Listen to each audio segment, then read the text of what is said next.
We've got people living on the street, leaders bound to the elite, and it makes me sad. But what is there that we can really do? We're all puppets wearing masks. You'll be fat if you don't get vaxxed.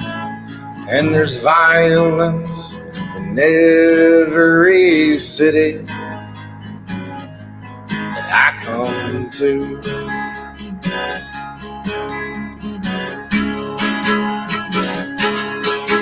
Are leaders even on our side? Are they just trying to cover their hide? I think it's time we take our freedom back before it's too late. Will you stand by my side? Stand up for those who died, those who fought for our freedom, or will you just obey?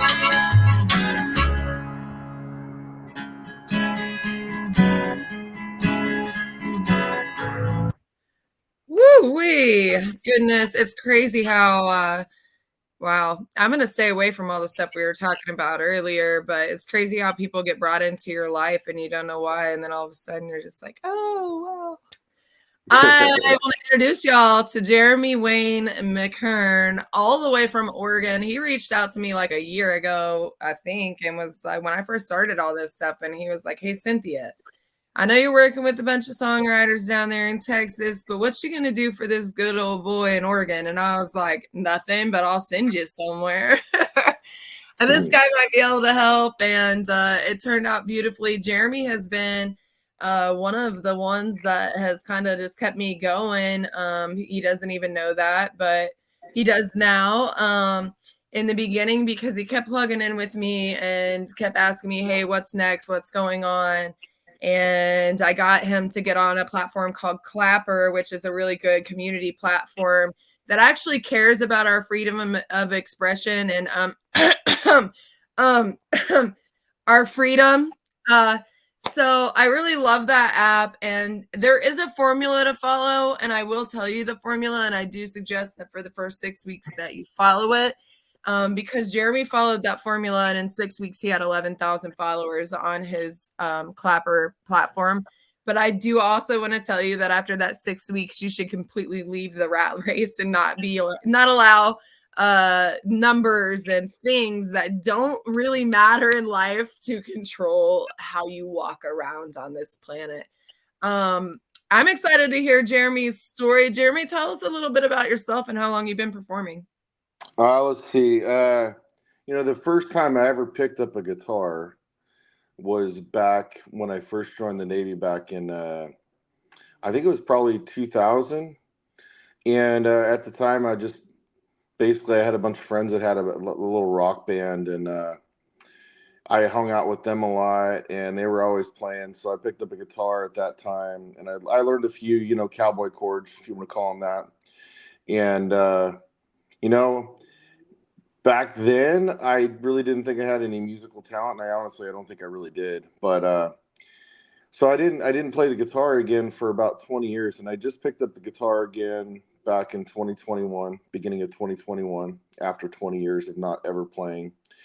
And it was during the COVID pandemic, and there wasn't a whole lot going on. We were all staying at home mostly, and there was a little bar here in town called the Honky Tonk Bar and Grill in Salem, Oregon, and they were doing karaoke still. They had a little tent set up outside, and they had karaoke set up, and some of my friends that had heard me just kind of singing along when some of the bands were playing there told me that they thought I sounded good. Maybe I should give singing a go. So I tried karaoke, and I was pretty nervous. And the first couple times weren't great, but after doing it a few times, I had the crowd going for me and clapping and cheering. So I decided to go a little bit more serious with it and thought maybe music was something I wanted to do. So it's been about 3 years now, and starting pretty much from scratch, and started doing some open mics, put together a band, and now we're planning some little tours, and we're going to be playing some music festivals and some fairs this summer. So I'm really excited about that. And we've got an album coming up very, very soon. It's almost complete. So you went to a random bar for a good time because we didn't know if the world was going to end, ended up on a microphone, and now you have a band with a full album about to come out, and you're doing festivals already. And y'all, this is 3 years in. Yeah, 3 no, years in. I know it's absolutely insane, and I never expected anything like this, especially to go as quick as it was, because we literally, our first full band live show was last April, less than a year ago. And we have our very own, very, very original sound, and people seem to like it. So, we played a bunch of bars last year, and toward the end of the year, we played a showcase for the Washington State Fairs in October up in Pasco, Washington. And they loved us. And that's kind of led to us. I hired a booking agent this last year. She's working on our festivals and fairs. And actually hired 2 radio promoters, one of which and the other one you don't know. But so things are happening, and we're self-funded. We self-funded our album just off of our gig money. Too it comes with like staying plugged in, because just like church where you need fellowship, like you have to stay plugged in. Like if you're out there doing it alone, you're not doing yourself justice. And the thing is that like we are a 4-artist independent radio station. I think that the general public is starting to realize that a little bit of the stuff that we talked about earlier about hearing the same song on the radio all the time, and they're starting to support that original music because music heals, and we all know that. And the music that they're hearing right now isn't healing anymore. It isn't healing anymore, and I'm not going to go into why, but it's not, and it's not because we're hearing the same stuff over and over. So you were singing. How did you end up with? Do you just sing? You play guitar too now, right? How long have you been doing that? No, actually, it's kind of funny. I was talking to my bass player last night because I was sitting there picking on a new song, and he was going, "Man," he's like, 3 years ago to today, he's like, you were barely playing guitar, and now he was kind of like saying I'm like this phenomenal guitar player, which I am not a phenomenal guitar player, but I'm definitely better than the average, You don't just play the same 4 countries. No, I spent the last year really working on my fingerstyle guitar, and that's by far my favorite now. And I feel like guitar is going to be a lifelong pursuit for me to just get as good as I have. I've only been playing steady for about 3 years, just like straight and like daily, hours a day. But I can see how it's addictive. I went from having 1 guitar to now I've got 1, 2, 3, 4 guitars, a banjo. I also bought myself a resonator guitar, which we're actually going to bring that out on our live shows. On the next live show, I've got about 4 songs that I play fingerstyle on my resonator. And it's pretty insane. But I'm the lead, so it's my band. The band's name is Jeremy Wayne McKern and Whiskey Bound. And I did that for 2 reasons. One, because I'm still promoting some of my music, just solo stuff under my name. And then I also wanted the band, you never know what's going to happen in the future. So I just wanted to have it done that way. So it's a mouthful, but we're rolling with it. That's a good way to do it, though. I mean, honestly, because a lot of musicians, with you being in business, to plan ahead. So that's a good. I'm glad that was brought up. You want to know what else? This is our 3rd interview, You've been performing for 3 years. All of Yep. our interviews so far have had a common denominator that was not music, and that was service. Oh yeah. So far we have, I mean, everyone has been, military. Yep. What so you went from karaoke, you went from being a puppet master Yeah, to exactly. writing your own song. What was the first song you wrote, and what inspired that? Um, I can't remember what the very first song is that I wrote because I probably wrote like 20 or 30 songs that I just consider trash that basically never made it to being recorded. But the first song that I recorded um, for release was one called Honky Tonk Bound. And I wrote that song.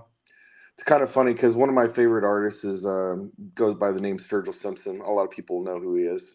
He's out of Kentucky, and I've always really admired him because he does his own thing, and he's not worried about what other people think. But he wrote this song called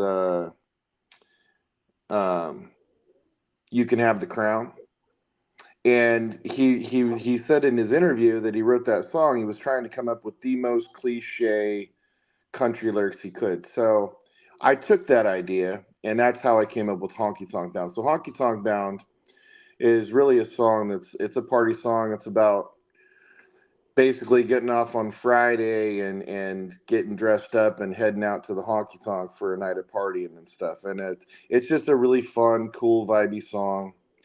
And that was my most popular song until I just released "Take Our Freedom back in November, which is done really well organically. And but yeah, that's a fun song. I literally wrote that song about the honky tonk bar and grill where I started singing karaoke and doing all this stuff. And I shot the music video in that particular venue as well. And now we play that venue pretty regularly. So it's kind of a full circle from singing karaoke to the bar to now taking the full band on stage and playing shows at the same place. It's pretty wild. So we know songs are stories, and there are Yeah. stories behind the songs. Which story is your favorite one? You know, there's a couple songs as far as stuff that I've released. Probably my favorite story. It's going to be between two of my songs, but probably "Hard to See the Stars." And "Hard to See the Stars," if you get a chance to listen, is a song that's about. It's really written for veterans and families who have had veterans come back from overseas and struggle with PTSD and depression and all those things. And I did a full music video for it, and it's kind of funny. It's one of my songs that I play at live shows that I can almost always guarantee I'll get at least two or three people in the audience that tear up when I play that one. So I know it's hitting people, and but yeah, that song really talks about from from a sailor or from a soldier or sailor's perspective, kind of what it's like to come back and live out your life after being in an active like combat situation overseas, and how you gain friends while you're deployed and then you lose those friends over time, and kind of how it affects life at home, how it affects your family, your wives, husbands, kids, all of that. And I actually wrote that song basically from my dad's perspective. My dad is a Vietnam vet, and he came back, and their experience was a lot worse than the experience that I had coming back from deployments, just because the times have changed so much. Back during Vietnam, people were coming back, and you had people calling them baby killers and marching, and they were against not only the government, but they were against all the vets that a lot of them were drafted to go over. They didn't have a choice, and Right. I just think it was really sad. So I wanted to write about that, and I wrote that song, and it happens. It's not my most popular song for streaming or anything like that, but as far as people who have heard the song live and people who know me and stuff, it's definitely a favorite within our group. Well, it all comes to telling your stories and not being afraid of what people think about your stories. Yeah. I am probably going to get we work a lot with the North Texas Warrior Golf Association, and they became partners with Carry the Load. And so I want to plug you with both of those people because I feel like you need to have those plugs. And that formula that I told you that I was sharing that made me late was something that you can also and should also, I think, use as well because of your story. So what cool things do you have coming up? Well, let's see. So the things that I'm most excited for right now, got a few radio interviews coming up. I don't have specific dates. I'm actually talking with one of my radio promoters on Thursday, and I'm assuming we're going to iron some of those out. But I'm supposed to do a radio interview with a station up in Spokane, Washington, Coeur d'Alene area. Be doing another radio interview with a station out in Ohio coming up soon. This summer, my booking agent's been putting us in for a bunch of shows, which we assume are going to come through just based on what she's saying. But there's a pretty good chance we're probably going to be playing the Washington State Fair. There's a potential that we're going to play the Oregon State Fair. There's a couple county fairs in the Northwest up here that we're looks like we're going to play. We may very well be playing the Main Street Cowboys at the Pendleton Roundup, which is one of the bigger rodeos in the U.S., which is up in the eastern side of Oregon. It's a big one, really well known. And then, I was talking with my bandmates last night. We had a rehearsal, and they were saying they want to maybe tour and do some shows around, and we were talking about Texas. So I don't have anything specific yet, but I think there's a chance that I might be able to bring the full band down and do a run through Texas, which would be awesome because the tour that I played back in November in Texas was all solo acoustic, just myself.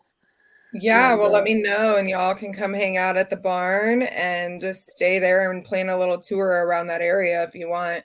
Yeah, because I know these guys would love it, and I really, it'd be cool to get because we really do have a really unique sound, and it became really evident because another artist that I follow here in Oregon that's making waves. His name's Tony Buckman. Tony Buckman and Miscreants. He's full-time musician. Totally how he makes his living.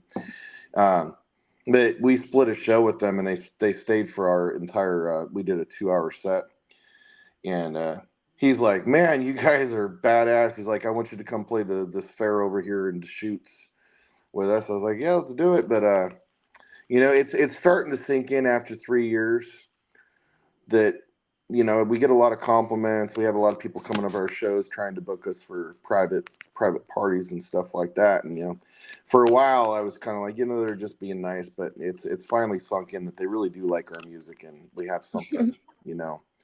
We have something here. So that is nice. I'm just gonna ride this wave as long as we can, really. Well, and we as a station are one here to support it, and two, dang, I'm at a loss of train of thought. No worries. Wow. So I have your Spotify has been up here the whole time. That's definitely where our people want to go. We are a station that's supporting worldwide artists now. Anyone who wants to plug in, if you want to get on the app that I was talking about with Jeremy earlier, either send me or Jeremy a message so we can send you a referral link and get you in our group. We have a whole team of people on there, a whole group of artists supporting artists and fans supporting artists, and it's really a cool community. And it's set up kind of like Patreon, to where you can do subscription tiers, kind of like you can do a live video, you can do a private live video, you can have a public or a private group. Man, you can set it up to where you can sell t-shirts on the platform. You can highlight your t-shirt sales in your live feed. you can go live from day one. Your videos can be 3 minutes long. You're not going to get put in timeout for sharing to too many groups.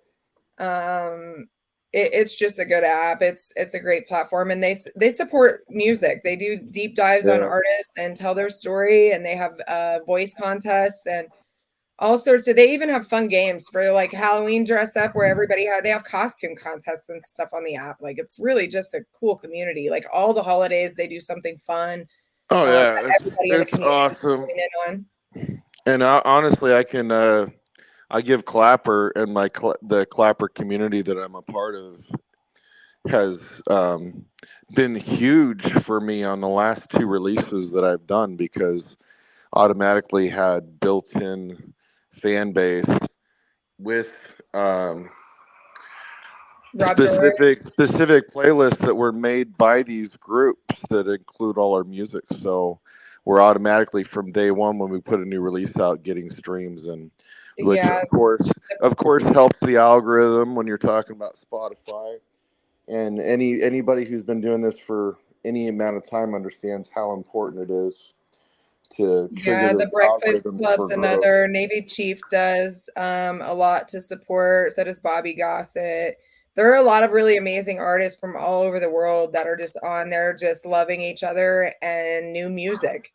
Literally, they'll push you till they'll sit there and play your song until you hit 1,000 spins. They love you. They want you to be successful. Yeah, and some folks over there are playing my songs or our songs basically even while they're sleeping all night long. They're sleeping to this stuff. So, yeah, that community over there is amazing, and there's nothing like it on any of the other apps.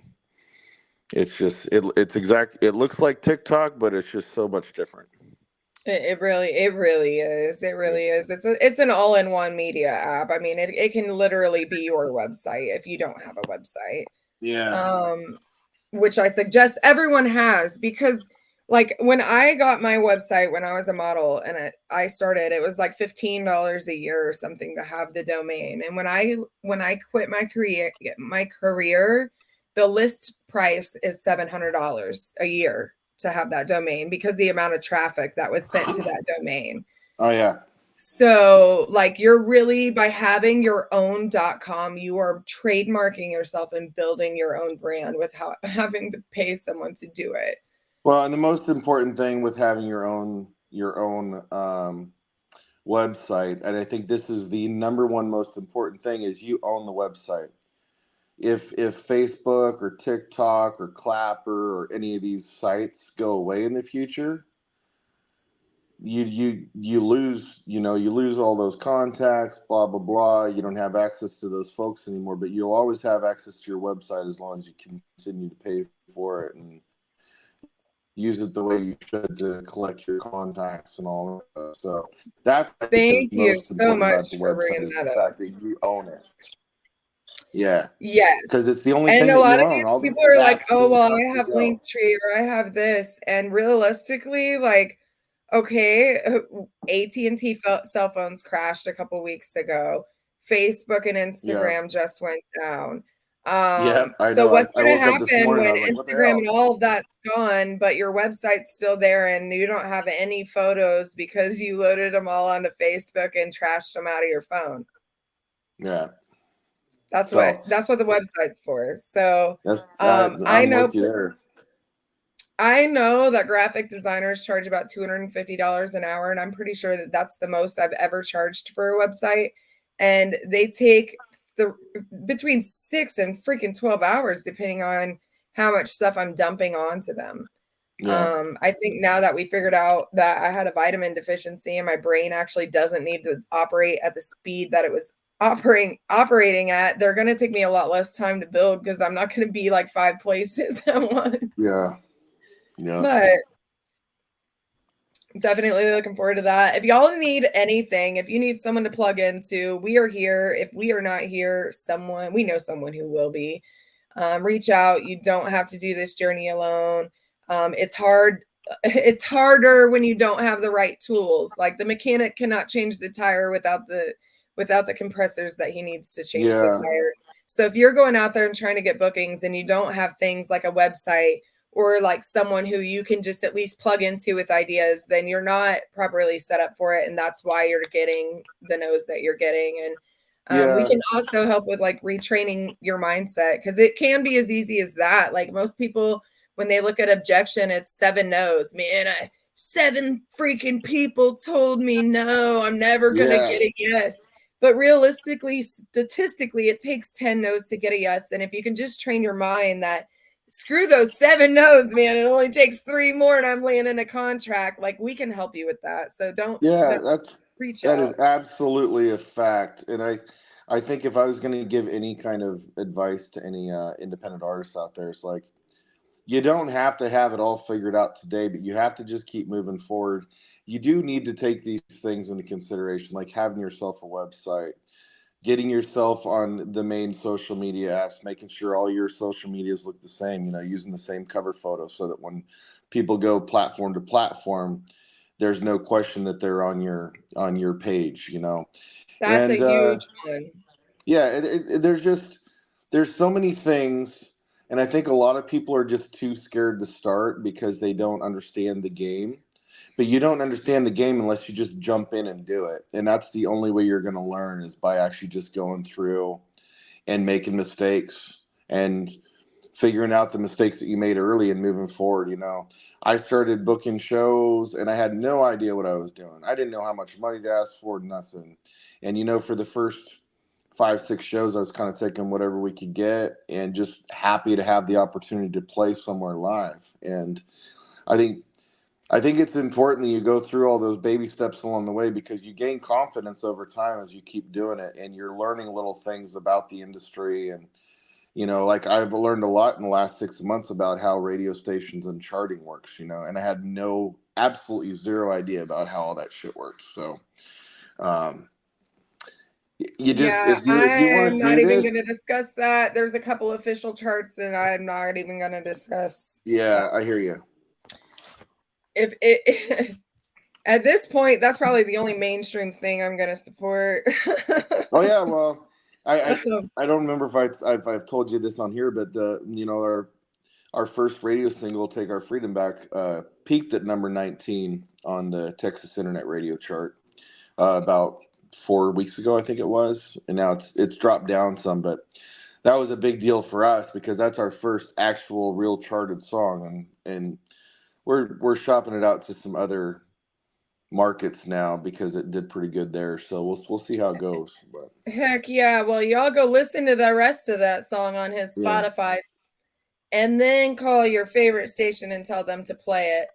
Please, make sure you tune in to Texas Brew. Yeah, for sure. We have we have so many awesome people that are joining our team that are not going to allow the beast of the dollar to control our lives.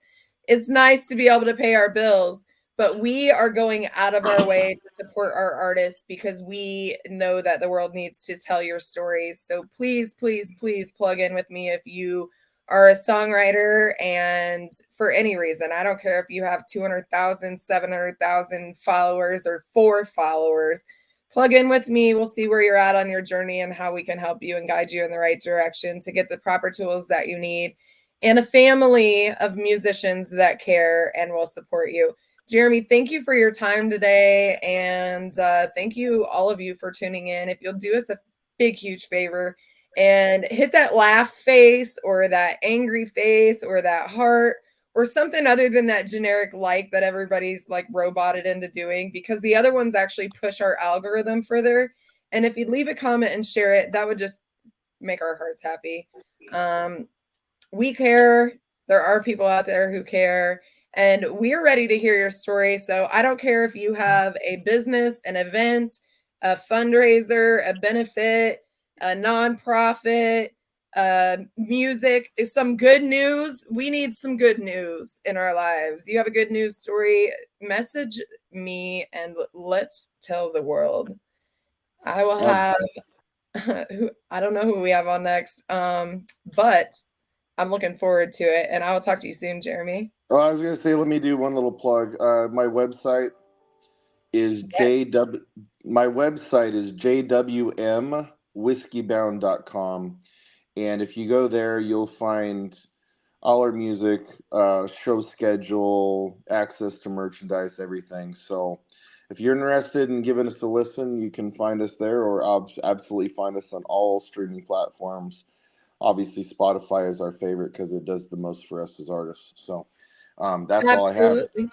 Thank you, Well, we do Cynthia, have our for Jokes having me and on. Strokes for Folks the second Saturday of every month out at Hilltop Barn. We do have March 6th. That's our next one is March 9th.